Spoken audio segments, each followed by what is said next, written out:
Well, Scott Galloway, welcome to Equity Mates. Thanks very much, Bryce. Good to be with you. So, Scott, I want to start with your early life before we dig into the algebra of wealth. You started 9 companies, made a fair bit of cash along the way. What was one of the biggest failures, though, throughout that process that's helped shape your thinking about building businesses?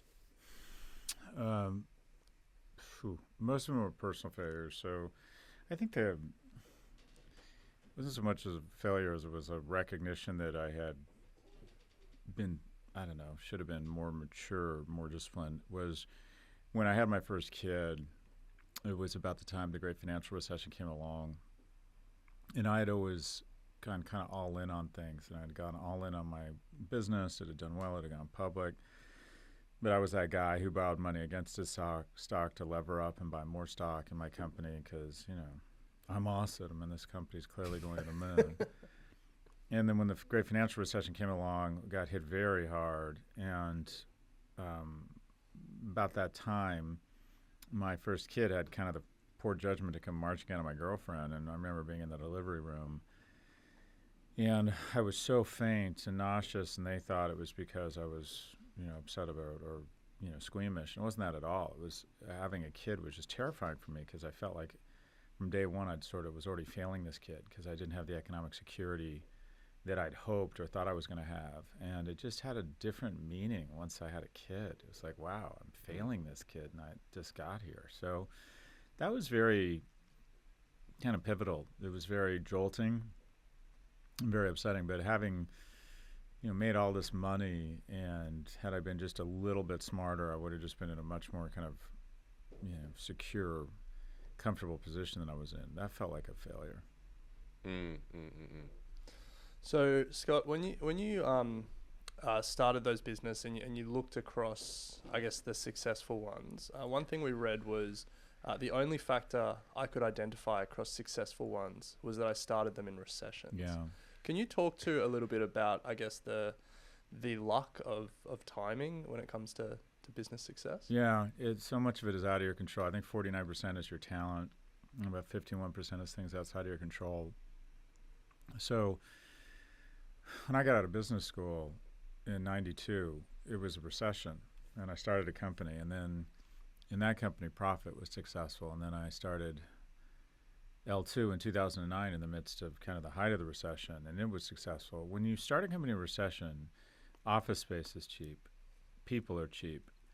It's easy to kind of start a company on nickels. There's a lot of people good people who you can get to come to work with you. And then as the market recovers, you imprint the correct DNA on the thing. First of all, if it has any success in a recession, you know that it works because you can't wallpaper over a mediocre idea with cheap capital or a bull economy.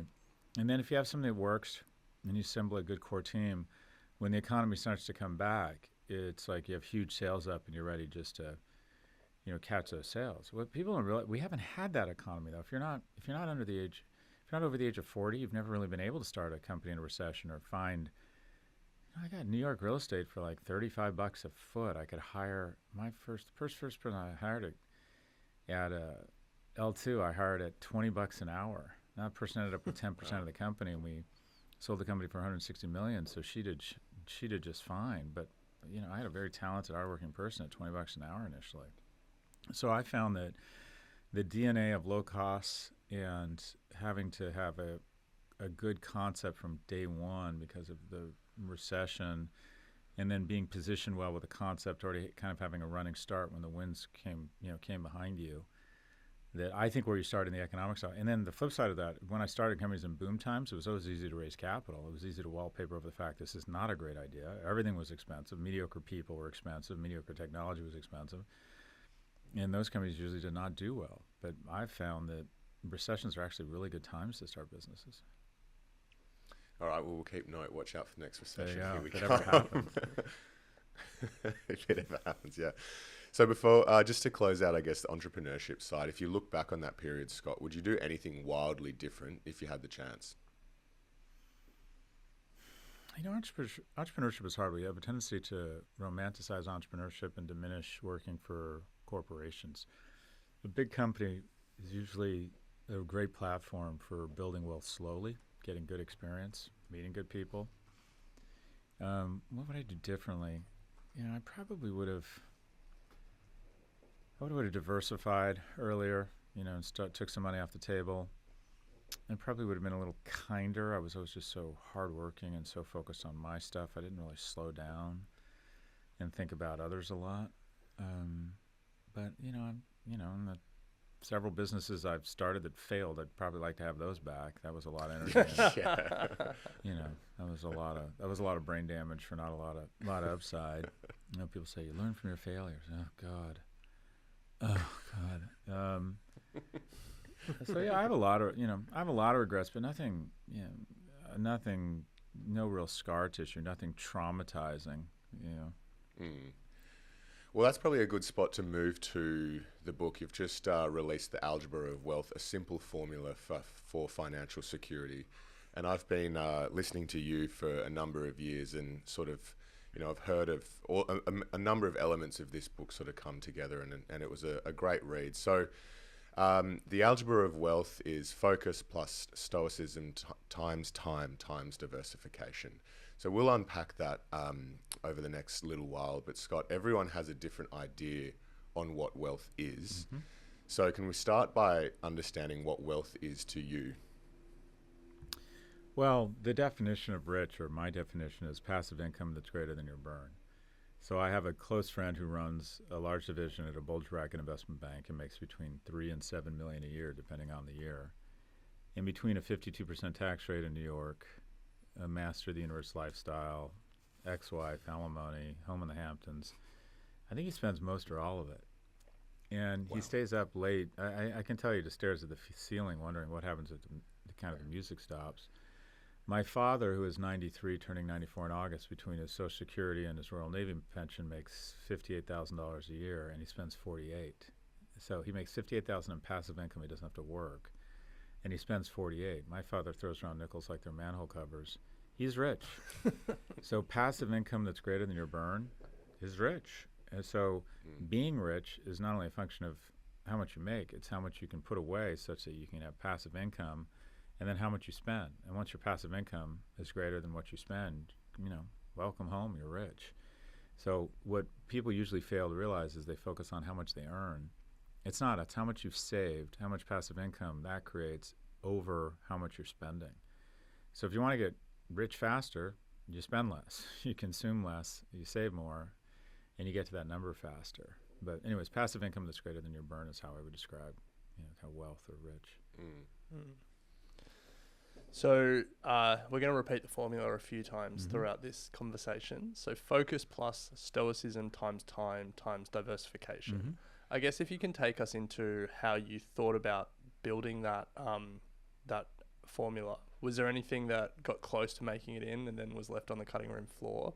And are they all equally weighted, or is there one part that you think this is the most important part that gets you sort of 80% of the way there? Well, it's hard to build wealth without making money, right? So you got to start with focus. We're in a specialist economy. You got to figure out something you could be good at and ideally great at in an industry that has 90+% employment rate. What do I mean by that? You can be a great actor and be poor. The SAG-AFTRA union, which is the union for actors, has 180,000 people, and 87% of them don't qualify for health insurance because they make less than $23,000 a year. So the key is to find something you're good at and could potentially be great at in an industry where the employment is 90+%, and that's 98% of industries. The problem is young people mistake kind of passion for hobbies, and that is they think, well, I'm supposed to follow my passion according to everybody. So they think, oh, I want to be a DJ, or I love music, or I love sports, or I want to be in fashion. These industries have kind of a 90+% unemployment rate. So the first is to find a focus at something you could develop mastery. And developing mastery at something and the economic accoutrements, the camaraderie and the relevance of that mastery will make you passionate about whatever that thing is. Then obviously diversification. Don't do what I do. Don't go all in on one thing. As soon as you have some money, diversify across different companies, different asset classes, different markets. That way, if anything goes to zero, you have Kevlar, and you can take a bullet to the chest. You can have an investment or a stock go to zero, but it doesn't kill you because you have other things. And I didn't learn this until later in life. Now, I don't have more than 3 or 5% of any of my net worth in any one thing, and I try to rebalance constantly. Time, flaw in the species, is that because for 98% of our time on this planet, we haven't lived past the age of 35, young people just have a very difficult time grasping the fact that, I mean, Bryce, you look 17, so I'm going to guess you're 30. So I normally have a beard, Scott. It's your moisturizer. Okay, so I don't know. I'm going to assume, are you 30? How old are you? Yeah, I'm 32. Okay, 32. Okay, so you're probably going to be here another 70 years. That's realistically the actuarial table.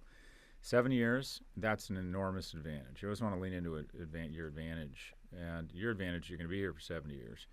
So if you manage to save $500 or $1,000 a month, by the time you're my age, which will go much faster than you think, just in case this podcast doesn't make you millions, or you don't buy the house in Bondi Beach that goes up 100-fold, or you get into the right crypto or whatever it is, you're going to be financially secure.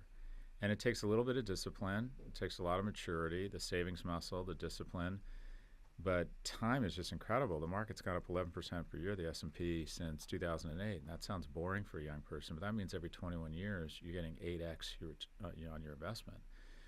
So time, diversification, live below your means, stoicism, recognize that people aren't as impressed with your stuff as you are.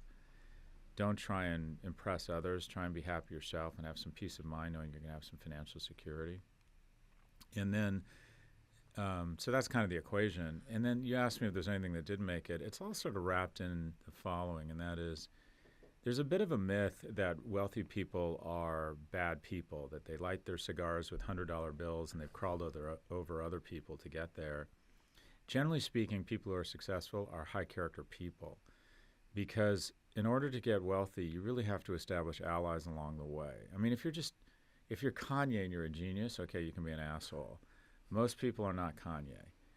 And you want to be put in a room of opportunities even when you're not in that room. And the way you get there is by being a high-character person that people want to help even when you're not around. You want to be the person that people speak well of behind their backs.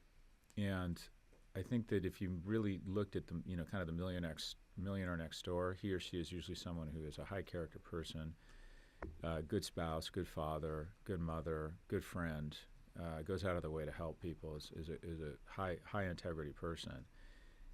I think that wealth is sort of a full person project, and I found, and the research bears this out, that most wealthy people collect allies along the way and are actually very good people. So people like to think it makes them feel better that people must not be very nice people. That's just not true. Mm. Scott, I want to just unpack the focus piece there a little bit more, which was around following passions rather than, following what you are, talent, I guess, good at rather than your passions. Yep. Because when we go through school and through university, obviously we're just told to follow our passions and, as you said, end up in industries that have 90% unemployment. You're a professor. What advice would you give to people going into university then to think about degrees and further education to help them with that decision? Because I'm one of them. I went into uni and did classical music, ended up realizing that I was really good at it, but that wasn't going to give me a career, pivoted to business, and now obviously running my own business. But that is a story I can relate to, but it wasn't something I figured out until post-uni. Yeah, but you did exactly what you're supposed to do. Your 20s are about workshopping. It's just really unlikely. I thought when I was 17 I was going to be a pediatrician, and then I failed chemistry my sophomore year in college. I'm like, okay, I guess I'm not going to be a doctor. And I thought, well, I'm going to be an investment banker. And I got a job with the premier investment bank at the time, Morgan Stanley. And I was awful at it. But you workshopped your career and you found something that you're good at and could potentially be great at. And that's what your 20s are for, is trying to find something that you could build and that you can't hate it, but I'm not saying it's something, My attitude is if you find something you're good at and you can be great at it in an industry that pays decently, okay. I was passionate about sports. I realized very early I wasn't going to be an athlete, but now that I went into this boring industry, consulting and then analytics, made a really good living, now I go to World Cup. And I would say, yeah, I'd rather be Roger Federer than me, and maybe Nadal, but I get to go to Wimbledon because I get to buy my way into Wimbledon and I get to have a really good time there. I'd rather be Federer or Nadal, but I'd rather be me than like the number 5, 6 player, much less the number 300 player. So why not have as good or as better a life than the 5th best player in every sport in the world, by having economic security and being able to take your kids to these amazing events. I'm super passionate about taking care of my kids. I just think that's so much fucking fun to take care of your kids, to be able to show up and take care of my father at 93. That's really enjoyable. You don't think about that when you're young. You think about, I want to be I want to be in fashion, or I want to start a restaurant, or all these industries that it's just like banging your head against a wall. And if I don't want to crush anyone's dreams, but just if you want to go into what I call one of the passion or romance industries, unless you have bright flashing green lights that you're in the top 1% right away, just recognize it's going to be a lifetime of a lot of frustration. You want to be an editor at Vogue? Fine, you're not going to make a lot of money. You want to be a music producer or produce movies? Great. You can be great, and you're not going to make nearly as much money as someone who's great in any other industry. So I just think you have a sober conversation with yourself around where you're going to get the greatest return on your efforts and your human capital. That's your advantage when you're young, is you have more time than money.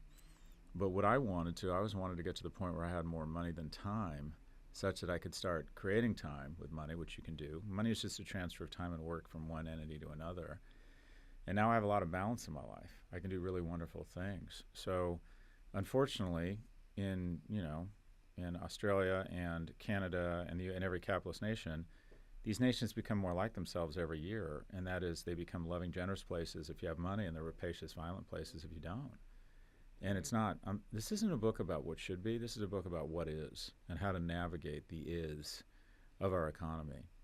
So, what I suggest to people is you can have it all, but you just can't have it all at once. And there's a certain amount of trade-offs and a certain amount of maturity and willingness to save as a young man when there's compelling offers thrown at you every minute on your phone about why you should upgrade from economy to economy plus or business class, or why you should go to Coachella this weekend, or add that flourless chocolate cake to your order right now for just another $11. I mean, every day there's just thousands of great opportunities to spend everything you have and more. So it really takes discipline and maturity just to, develop a bit of a savings muscle. It takes real kind of stoicism, comfort with yourself, and discipline, and ideally a partner who has kind of the same is signed up for the same spending as you, that has a similar approach to spending, similar approach to saving, similar goals, sober conversation around the economic weight class you're going to be in, understanding around who's responsible for keeping you in that economic weight class, what are the trade-offs. You can have a really nice life, a good life on not a ton of money if you're willing to move to the suburbs of Perth. I'm making a lot of Australian references here. I know. Yeah, I'm loving it. I appreciate it. Yeah. But you and your partner expect to be in Sydney on the harbour. Okay, you better make a shit ton of money, and that comes at a sacrifice. It means you're both going to do nothing but work for 20 or 30 years, and it might be worth it. But you just have to have that conversation with your partner, and because the majority, the fastest way to snatch financial insecurity from the jaws of financial security is divorce.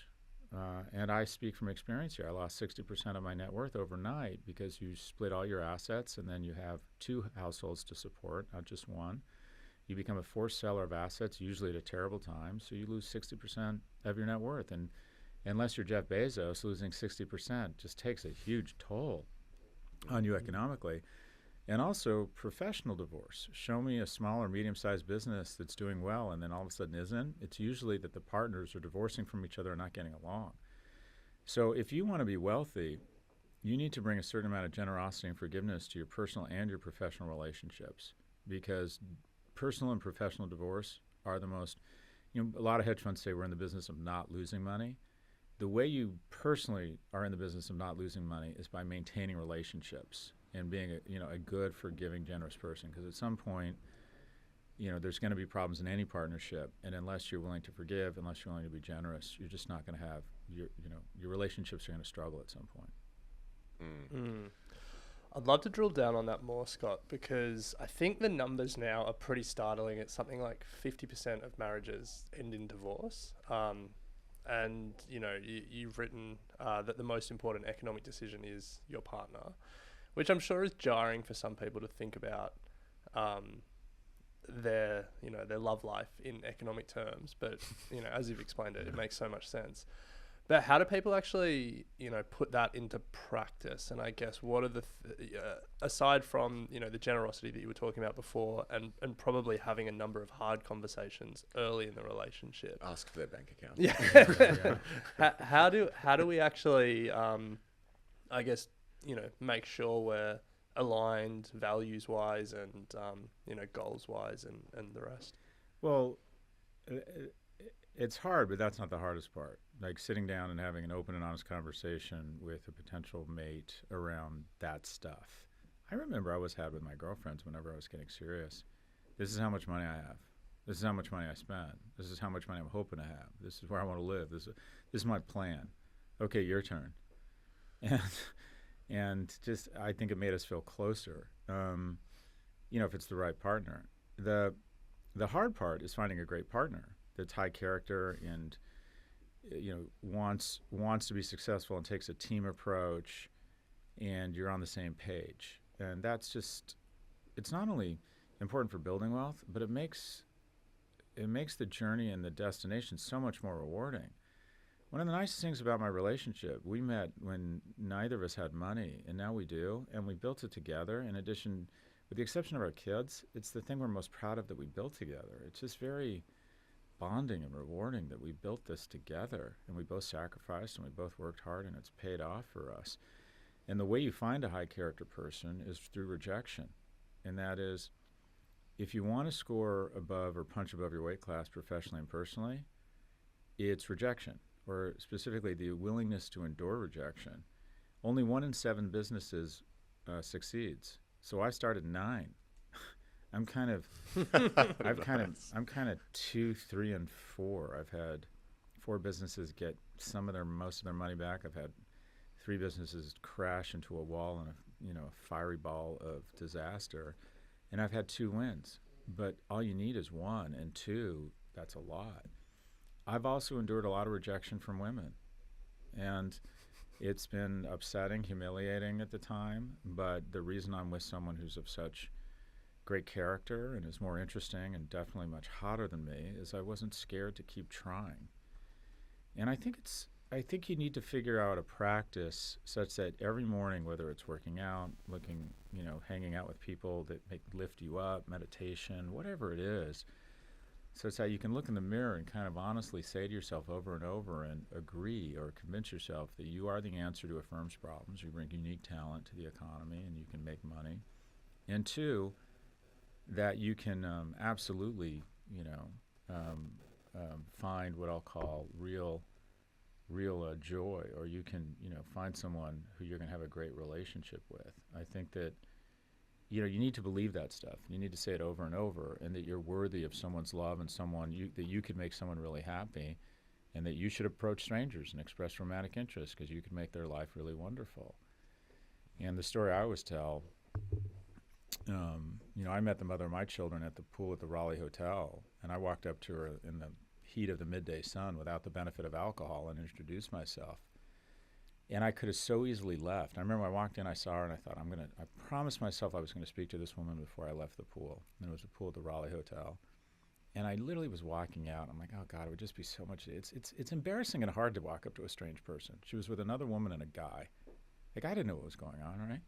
So I'm walking out, and I'm like, I promised myself. So I went back, and I just said, where are you guys from? Anyways, long story short, 2 years later, our first son's middle name is Raleigh. And I'm like, if you want to score above your weight class, the only thing I can guarantee you is that you have to put yourself in a position of uncomfortable risk. Starting a podcast is embarrassing and hard if it doesn't work. Starting a business is hard. Asking people to invest in you, asking people to be your client, calling people, trying to get meetings.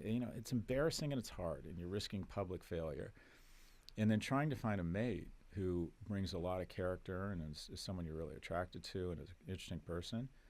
The only thing I know about that is rejection. that you're going to have to workshop it. You're going to have to, you're really going to have to put yourself out there. And one of the things I think a lot about young men, I don't think a lot of young men are developing the skills to endure rejection and put themselves in a position of success. They're not getting out. They're not taking chances. They think they can live a reasonable facsimile of life in their basement with algorithms and screens. So anyways, people will say, what's the key to your success? I get asked that a lot. And I'm like, rejection. I ran for sophomore, junior, and senior class president in high school. I lost all 3 times, and based on my track record, I decided to run for student body president, where I went on to, wait for it, lose. I applied to 9 schools. I got rejected from Indiana, good school, but I never lost my sense of enthusiasm.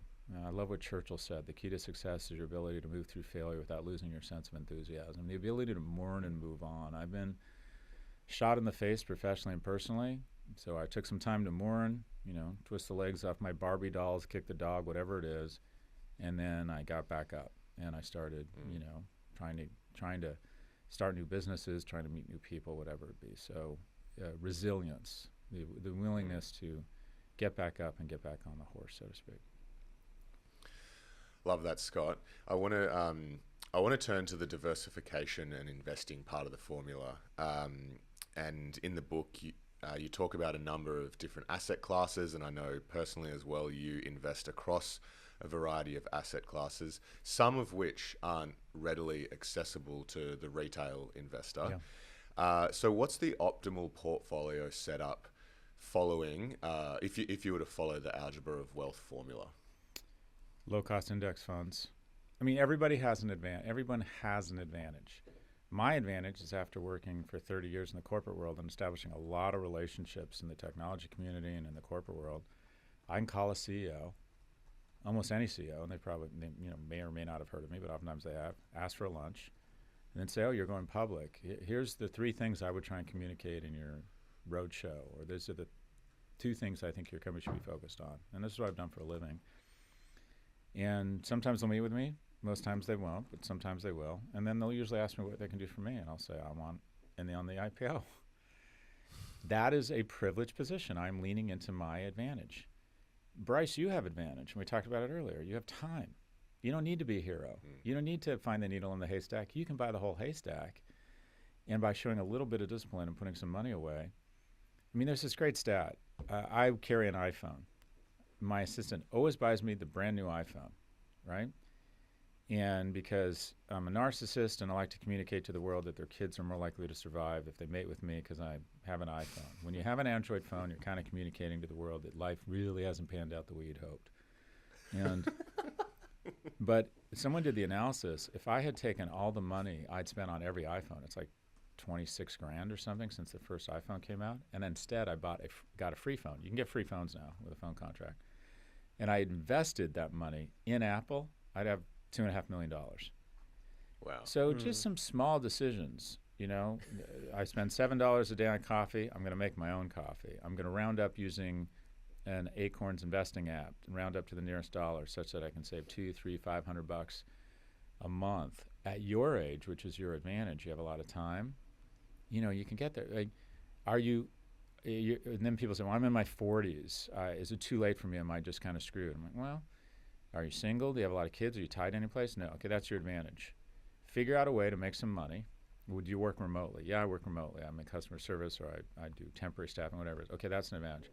Move to Costa Rica. Get to a point where you can make $5 grand a month, and you can live a really good life in parts of Italy, Costa Rica, parts of Greece. There's some wonderful. Everyone has, or everyone should be able to find, an advantage that you can lean into. But generally speaking, the surest way to build wealth is slowly, and that's with low-cost index funds. Now, almost nobody I know goes all in on index funds. I'm like, fine, have some fun. Buy the next cryptocurrency or stock that you think is going to skyrocket. You will learn that you have no idea what's going on, just like the rest of us. But have some fun. You'll learn about the markets, scratch that itch. Who knows, maybe you got lucky and, fine. But try and ring fence it to no more than a third of your assets. Try and put, I just think, and Warren Buffett says this, and every big brain I know in says low-cost index funds. And because the number one question I get via email is it too late to invest in NVIDIA? I'm like, I don't know. I'm like, well, okay, so what do I do? Well, if you buy SPY, if you buy the S&P index fund, 33 cents on the dollar are invested in the Magnificent Seven because they represent 33% of the weighted adjusted value of the market. So if they double, which they could, you participate. But if they're overvalued and the other 493 stocks finally get their day in the sun, you're going to have 67 cents in those. And so it's really just a function of what I'd call maturity and recognizing that you should be totally focused on your day job and your gig, having some discipline, some savings muscle such that you can deploy an army of capital that in your sleep will go conquer and kill on behalf of you and your family and send the spoils home. And the sooner you start building that army, the bigger it gets and the more vicious and competent it gets. And, you know, I was an idiot. I was always spending everything I had and always assumed that my company was just going to be huge because I was talented, I worked hard, I made a lot of money. So I'm like, oh, you know, why would I deny myself of anything? My company's going public. I'm going to be worth, you know, on paper I was worth a lot of money before the dot-com implosion. And then all of a sudden I was worth zero, less than zero. So this is about, okay, always have that plan B. And that plan B should be economically secure by the time I'm my age, you're my age, and you can get there. It's lean into your advantage. And for a lot of people, their advantage is time. Now, Scott, I'm glad in the formula it was diversification rather than investing, because Australia is probably one of the least diversified investing markets, in the sense that every man and his dog seems to just go all in on property. It's our national obsession. I'm not, you know, you've been mentioning some different parts of Australia, so maybe you're familiar with our market. But if you're not, it has just gone up and to the right for the past sort of 20 or 30 years. There's been a number of government policies and incentives that have driven a lot of that. But it's stupid over here. Mm-hmm. How do you think about property for those that perhaps have only eyes for property as their sort of investment focus? What do you have to say to them? So the reality is I'm not as familiar with the tax advantages of real estate in Australia versus the U.S. Real estate is a fantastic way to build wealth over time and pass on intergenerational wealth in the U.S. because it's tax advantaged. You can write off your mortgage interest rate. You can roll it into another property within 6 months if it's a commercial property without paying taxes. You can lever up 4 or 5 to 1. But and also I would say from a consumption standpoint, if you're in a position at some point to buy a house, it has psychic benefits because it feels like nesting and it feels like you're committing to something and you can fix it up. So what I would suggest is, you know, don't lever up to buy a lot of real estate in a market where traditionally the yield on that real estate, what you could rent it out for, is remarkably low. And my sense is you're in that period right now in Australia where just real estate relative to rent is so expensive that in some cases you just might be better off renting. You know, kind of do the math and then decide, well, maybe we'd be better off renting and putting our money into other assets. Because real estate, anytime someone tells you something always goes up, that usually means it's about to fall 30%. And, you know, real estate came way down in the United States in 2008 through 2011. It, you know, in some neighborhoods, it came down 50 or 60%. And if you were levered up, all your equity got wiped out. So I think it's situational. And, you know, how much money do you have? Where are you in your life? Where are you planning to buy?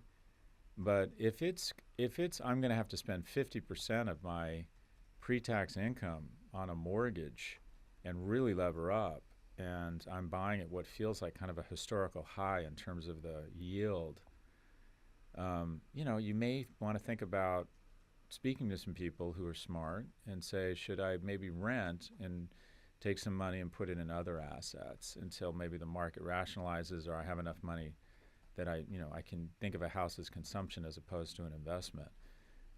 But long term, there have been few ways that you can build kind of intergenerational wealth better than real estate, because it does usually over the medium and the long term go up. And unfortunately, in modern economies, the rich have weaponized housing codes. And I don't know if this is true in Australia, but in the U.S., the moment the incumbents own a home, they get very concerned with traffic and show up to the local review board and make it almost impossible to build new housing which creates artificial scarcity, which drives up the value of the current homes and increases the wealth of the incumbents. And some of these government policies, which make it hard, which create, we need 1.5 more million housing units a year to satisfy household formation than we actually create. We have artificial scarcity in our elite colleges. It's great once you have a degree. It's great once you have a house, but all that does is make it harder for new entrants and benefits the incumbents. And I think that a lot of modern economies, their housing market gets weaponized. Australia, you have like one person for every 7 million miles. I mean, you guys have like, it's ridiculous that housing would be that expensive there. But the government has probably figured out a way to limit the scarcity because people who own, the incumbents who own homes, who have a tendency to have a disproportionate voice in government, really like artificial scarcity. And we have become that in spades in the United States. So it's a situational decision. I don't know the answer because I'm not familiar with the Australian real estate market. Well, Scott, that's a nice wrap for the convo around the algebra of wealth. The book is now available. Just to sort of close that out, the formula is focus, which is all about, finding talent over passion, plus stoicism, which is about character and community and relationships, times time and diversification. As I said, book is out now. We'll include a link in the show notes. But I want to just wrap with a couple of miscellaneous questions through just listening to you and the podcast over a number of years. You often speak about the lack of role models for young men, and you've said that Taylor Swift is the ultimate female role model. So I guess a two-part question is, A, why do you think Taylor is the ultimate female? But B, who is the male equivalent for, I guess, young males? Well, Taylor's incredibly talented, incredibly hardworking, pays her people really well, seems like a nice woman, makes a ton of money, is in a healthy relationship. I just think we could do a lot worse than 15-year-old girls looking up to the woman who doesn't have a lot of surgery or have a lot of if you're a dad of a teenage girl, you're probably not that upset about her modeling Taylor Swift. So I don't think we could do much better. By the way, I can't stand her music. Her music makes me want to put a gun in my mouth. That's fair. Look, for a young man, the ultimate role model is a man willing to spend time in his life. And the call to action, I don't know if it's as bad in Australia, but young men are really struggling in the U.S. They're 4 times as likely to kill themselves. They're 3 times as likely to be addicted. They're 12 times as likely to be incarcerated. More single women own homes in the United States now than single men. It's going to be 3 women college grads for every 2 men in the next 5 years. No one's fallen further faster than young men in America. And the single point of failure for when a man really or a boy comes off the rails is when he loses a male role model through divorce. There aren't that many men in schools. There's more per capita female fighter pilots than male kindergarten teachers in the United States. So there's a whole cadre or cohort of men who, up until the age of 25, have no contact with men. So the ultimate role model for a boy is a man. He doesn't have to be a baller. He doesn't have to be an iconic figure. He has to be a man that's trying to live a virtuous life and shows real irrational passion for that boy. And the call to action I put out to men, I think a lot about masculinity. I'm writing a book on it. Masculinity is taking care of yourself. Be strong, be smart, have a plan, be economically self-sufficient. Then take care of your family, then take care of your extended family, then maybe start contributing to the community. But I think the ultimate expression of masculinity is that you have the resources and the strength such that you can show an irrational passion for the well-being for a child that isn't yours. And boys need men. And you don't have to look very far to find a boy that is fatherless or just doesn't have a lot of male role models. My mom was a single mother. There was a guy across the hallway who just came over and banged on the door, introduced himself to my mom, and then the next weekend came over and said, "Does your son like to go horseback riding?" She said no, and he's like, "Does he want to learn?" And this strange guy who lived in our apartment building took me horseback riding every weekend for a year. And by the way, people hear that and they go, "Oh, wait, he must be a molester." No, he wasn't. He was a decent man. And unfortunately, the Catholic Church and Michael Jackson have fucked it up for all of us and have made people suspicious of a lot of men who have kind of fraternal and paternal love to give. And there's a lot of boys who need it. And we look at them like, oh, there's something wrong or nefarious there. So what I would say to men is that a real expression of masculinity is to get involved in the life of a boy that isn't yours. Because what it ends up in single-parent homes, girls have the same outcomes. Same college attendance, same income. Boys in single-parent homes, when they lose a male role model, become substantially more likely to be incarcerated, addicted, self-harm. So men need to step in. You know, if we want better men, then we've got to be better men. We've got to start getting involved in young men and boys' lives. So just to close out, one that I'm also interested in is around, you've been very public about your professionally induced KET experience. You've written about it in your email and on the podcast. You've spoken to it at length. I'm just really interested to know that through that process, you said that it completely squashed any desire for alcohol. Is that still the case? Oh, no, it's come back.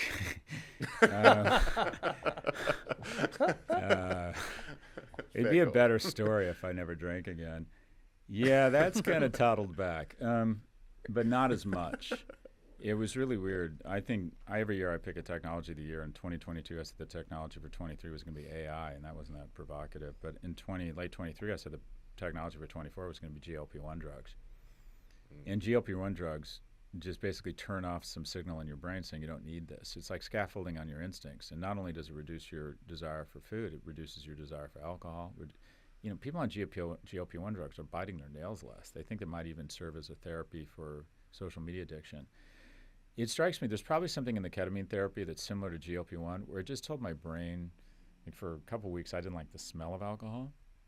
And now I'm drinking again, but I'm not drinking as much. And that's a good thing. I'm trying to use it as an excuse not to drink as much. Because the reality was I was drinking too much. You know that when you do those physicals and they ask you how many drinks a week you have, and you have to actually go through and do the math, and you realize you're drinking a bottle of Maker's Mark every 7 days, or at least I was.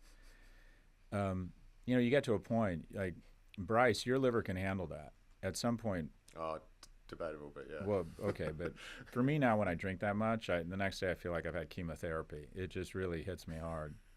So I'm trying to take advantage of that and just drink a lot less.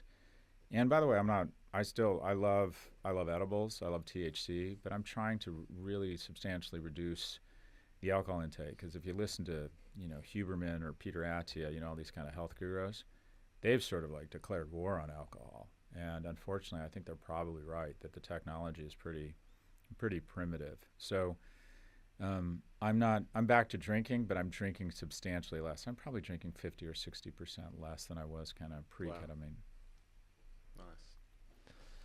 Well, Scott, that does bring us to the end of our time. We want to say a massive thank you for joining us. You've given us a lot to think about around wealth, around the rest of our lives, the crisis of young men, and I guess drinking as well. So plenty to think about. We've loved it and would love to get you back on again. But until then, a big thank you. Hey, thank you so guys, much. and congrats on your success.